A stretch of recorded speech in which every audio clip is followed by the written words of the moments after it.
안녕하세요. 뉴스반장입니다. 내가 탈당하면 지지층이 이탈할 것이라며 버티기에 들어간 윤석열인데요. 내란 수교의 망령이 다시 고개를 들고 있습니다. 국힘당은 지금 윤석열의 그림자에 사로잡혀 대선 코앞에서 내부가 와해되는 참담한 상황을 맞고 있는데요. 파면된 전직 대통령이 선거판을 주무르고 있다는 이 현실, 상식적으로 말이 되는 일입니까? 그래서 이번 대선의 시대 정신은 윤석열 전 대통령과 이재명 후보의 동반 퇴진이다. 동반 퇴진으로 인해서 위기에 처한 민주주의를 회복하고 대한민국을 바로 세워야 되겠다는 각오로 박명록이 그렇게 작성을 했습니다. 방금 말씀하셨던 탄핵은 잘못됐다라고 말씀하셨는데요. 어떤 의미? 비상계엄이 잘못됐다라고 말씀드렸습니다. 비상계엄이 잘못됐다라고 그 한다면 부분은 이미 여러 차례 말씀을 드렸기 때문에 그거를 참고해 주시기 바랍니다. 그렇다면 윤석열 전 대통령 탈당이나 자진으로 해야 된다는 부분에 대해서 어떻게 생각하십니까? 탈당을 인위적인 탈당이나 강제 출당은 또 다른 당내의 갈등을 심화시킬 우려가 있습니다. 그렇기 때문에 그 부분은 윤석열 전 대통령께서 스스로 판단하는 것이 가장 중요하다고 생각을 하고 아마 당과 선거를 위해서 그러한 판단을 하리라고 기대하고 있습니다. 왜 매번 국힘당 무리들은 생각나는 대로 짓거려 놓고 나중에 생각을 하는 걸까요? 정말 자신들이 무슨 말을 하는 줄은 알고 하는 걸까요? 이들의 느닷없는 아무 말 대잔치가 또 전 국민의 분노를 사고 말았는데요. 온전한 정신을 가진 집단이라면 이런 헛소리를 짓거려 되지는 않을 겁니다. 이번 대선의 시대정신이 이재명 후보와 내란 수구에 윤석열의 동반 퇴진이랍니다. 권성동 씨 제발 생각을 먼저 하고 짓거려 주시기 바랍니다. 그러니 당신이 유세하는 곳마다 욕설과 비난이 쏟아지고 자동차 경적 소리가 끊이지 않는 건데요. 대체 언제쯤 정신을 차릴까 싶습니다. 윤석열은 지금도 친윤계 핵심 인사들에게 직접 전화를 돌리며 김문수를 밀어달라고 요구하고 있는데요. 윤상현 의원은 윤석열이 김문수 승리를 위해 뭐든지 할 생각이라며 본인 거취 문제까지 운운했다고 폭로했습니다. 탈당을 막기 위해 지지층이 이탈할 것이라는 말까지 곁들였다는데요. 이건 협의가 아니라 협박입니다. 이 전화질은 윤상현뿐 아니라 이철규 등 친윤계 전반에 퍼졌다고 하는데요.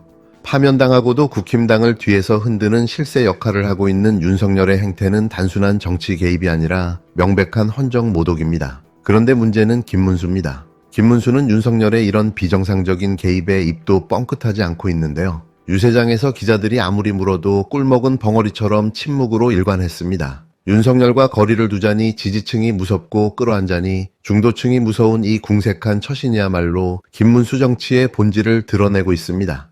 문제는 이 침묵이 단순한 개인의 입장 유보가 아니라 당 전체의 리더십 공백으로 이어지고 있다는 점인데요. 핵심 관계자들이 후보의 입장에 발맞춰야 한다는 말까지 꺼내며 윤석열과의 거리두기를 아예 포기한 분위기입니다.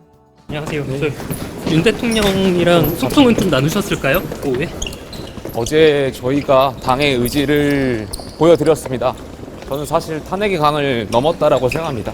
이 문제는 이제 당에 맡겨주시면 되고 저희가 앞으로 비전을 계속 보여드리겠습니다. 오늘 오후 중으로 연락 한 번 더 하시겠다고 하시잖아요. 어제 말씀을 드렸고 저희가 당의 의지를 명확하게 보여드렸습니다. 여부와 상관없이 당은 당대로 준비하는 부분이 있으니까 그것은 더 이상 이제 논쟁이 될 것이 아니라고 생각합니다. 전화통화를 약속하셨기 때문에 오늘 하시는 건지를 한 번 더 명확히 말씀을 해주시겠어요? 그 문제는 저희가 알아서 처리할 수 있도록 하겠습니다. 오늘 중에 만남이 예정되신 건 아닌가요? 그 문제도 저희가 알아서 처리하겠습니다. 어제 당은 전직 대통령하고의 관계에 대해서 강한 의지를 보였습니다. 국민들께 저희가 탄핵의 강을 넘었다라고 말씀을 드렸고 의지를 보여드렸습니다. 앞으로 그 문제는 시간을 가지고 저희 당이 보여드릴 테니까 저희한테 맡겨주십시오. 비대위원장 내정자 김용태도 마찬가지입니다. 처음엔 윤석열 탈당 문제를 조속히 마무리하겠다며 강하게 나섰다가 며칠도 안 돼 더 이상 논쟁거리가 아니다라고 말을 바꿨는데요. 똑같이 윤석열 눈치 보느라 꼬리를 내린 겁니다. 국힘당은 지금 윤석열의 꼭두각시 정당으로 전락하고 있는데요. 당 지도부는 탈당 권고는커녕 출당이나 제명도 언급하지 못하고 우리가 알아서 하겠다는 식으로 책임을 회피하고 있습니다. 이 무책임한 태도야말로 정당의 위기를 자초하는 자살 행위입니다. 그래도 정신 바짝 차린 이들도 있습니다. 조경태 의원은 정중한 탈당 권고로는 부족하다며 당규에 따라 출당 또는 제명하라고 강하게 주장했는데요. 윤석열과의 결별 없이는 당 전체가 공멸할 수밖에 없다는 경고였습니다. 한동훈 전 대표도 목소리를 높였는데요. 김문수가 윤석열 부부와 단호히 절연해야 한다며 이 부부가 당의 발목을 잡고 있다고 공개적으로 직격했습니다. 당내에서도 파면당한 자가 왜 당을 흔드느냐는 비판이 터져 나오고 있습니다. 국민 여론은 더 매섭습니다. MBC 여론조사에 따르면 국민의 74%가 윤석열과 거리두기를 해야 한다고 응답했는데요. 그중 출당시켜야 한다는 의견이 29%, 탈당 요구가 26%, 최소한 거리두기가 19%였습니다. 윤석열을 지지하고 협력해야 한다는 응답은 고작 19%에 불과했습니다. 윤석열의 김문수 지지 발언에 대해서도 62%가 선거에 부정적 영향을 미칠 거라고 했는데요. 긍정적이라는 응답은 28%뿐이었고 심지어 대구 경북과 70세 이상에서도 긍정응답이 절반을 넘지 못했습니다. 국힘당 지지층에서는 그나마 협력을 지지하는 응답이 45에서 47%로 나왔지만 전체 여론과는 확연히 괴리를 보였는데요. 이대로 가면 중도 확장은커녕 보수층 결집조차 어려운 상황입니다. 김문수와 한덕수 간 단일화 갈등은 내부 분열의 민낯을 적나라하게 보여주고 있는데요. 응답자의 71%가 일어나선 안 될 일이라며 강하게 비판했고 이 갈등이 김문수 지지율에 악영향을 줄 거라는 응답도 과반이 넘었습니다. 더 심각한 건 홍준표 전 시장 지지자들이 이재명을 지지하겠다고 선언한 일인데요. 이건 단순한 이탈이 아니라 보수층마저 국힘당에 등을 돌리고 있다는 명백한 경고입니다. 김문수와 이준석 간 단일화 가능성도 사실상 물 건너갔는데요. 단일화가 불발될 것이라는 응답이 무려 67%에 달했습니다. 반이재명 단일화론자들조차 가능성을 낮게 평가하고 있는 상황입니다. 전략 부재와 신뢰 상실이 그대로 드러나고 있습니다. 정리하면 윤석열의 선거 개입은 국힘당에 돌이킬 수 없는 정치적 재앙이 되고 있는데요. 파면된 인물이 당내 권력을 쥐고 선거를 흔드는 이 광경은 헌정 질서에 대한 조롱이며 유권자에 대한 모욕입니다. 김문수의 침묵과 당 지도부의 우유부단함은 국힘당의 무능을 그대로 보여주고 있는데요. 강경파와 개혁파, 친윤과 반윤의 갈등은 선거를 20날 앞둔 지금까지도 수습되지 않고 있습니다.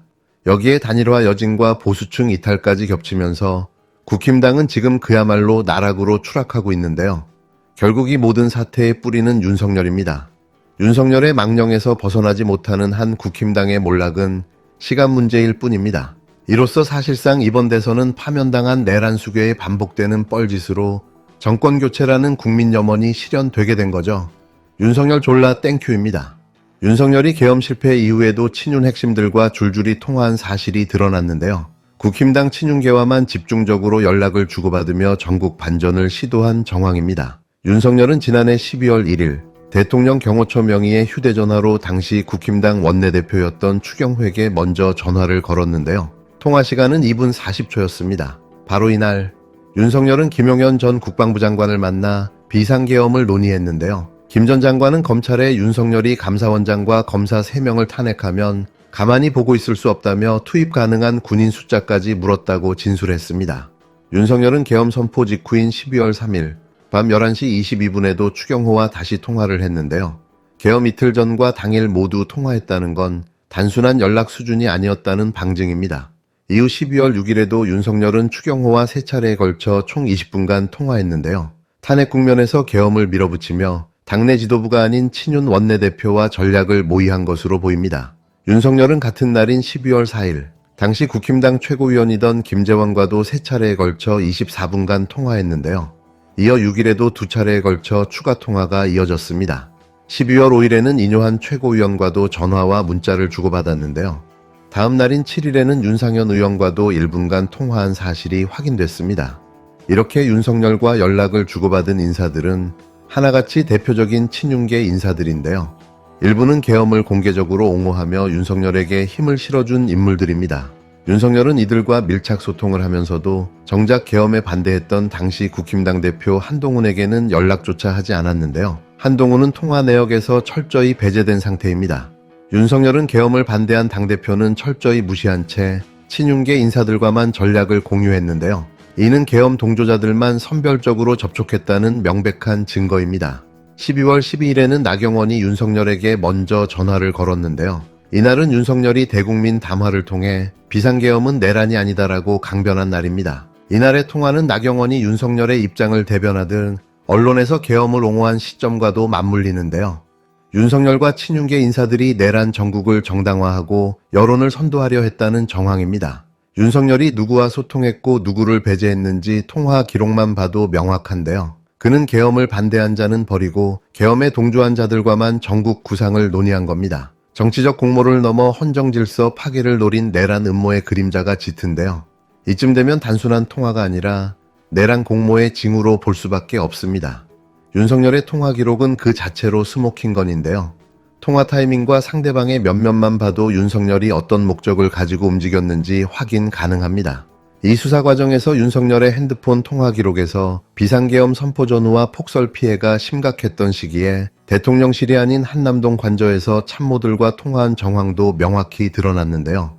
윤석열은 정상적인 대통령 업무 수행 장소인 용산 대통령실 대신 관저에 머물며 오전 시간대를 보내왔습니다. 특히 지난해 11월 26일과 27일 오전 통화 기록은 관저 인근 기지국을 중심으로 집중됐고 대통령실 기지국에서의 통화는 27일 오후 1시 33분에야 처음 확인됐습니다. 이뿐만 아니라 윤석열이 실제 출근하지 않고 가짜 경호 차량을 동원해 출근하는 척했다는 의혹까지 제기되고 있는데요.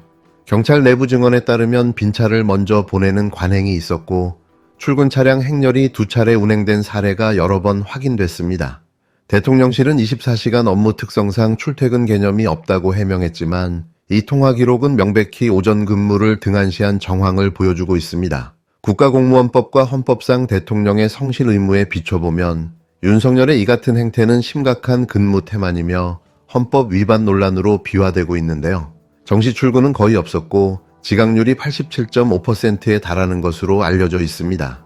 더군다나 이번 통화 기록은 내란제 수사와 맞물려 내란 주요 인물들의 동선과 통화 내역을 파악하는 핵심 단서로 활용되고 있어 국가안보와 헌정질서에 심각한 위협이 되고 있다는 점에서 파장이 큽니다.